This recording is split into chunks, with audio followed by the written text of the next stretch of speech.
Bagong taon, bagong ako. Itong apat na salitang ito ay paulit-ulit ko na lang sinasabi sa sarili ko.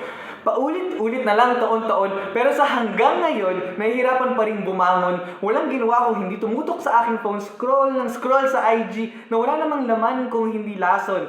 Mga tralalelo, tralala, at what happened, Bella, na baon sa mga kasuluk-sulukan ng utak ko. Tawa-tawa ako, pero sa totoo, para na siyang addiction.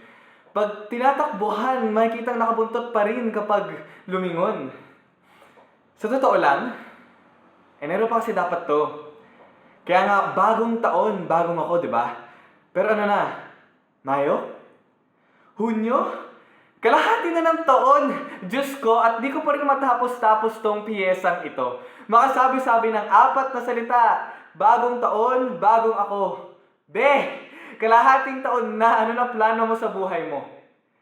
Hindi ko na nga masundan sarili kong patakaran. Ano ba hinihintay? Aking kaarawan?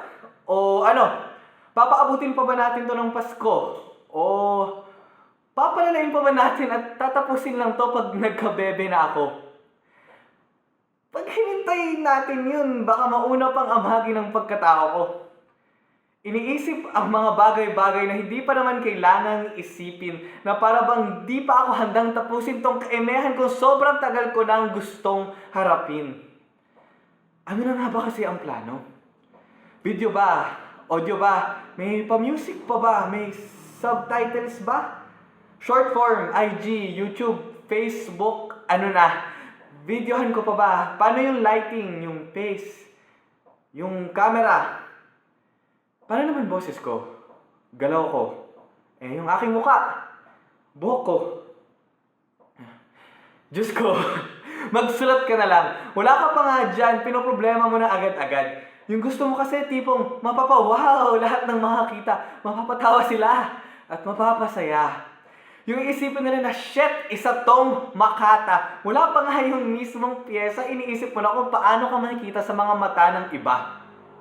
Na ikay papansin, mayabang, di magaling, vain, oras ay sinasayang o sinungaling. Wala bang ginagawa dahil sa wala ka komportable?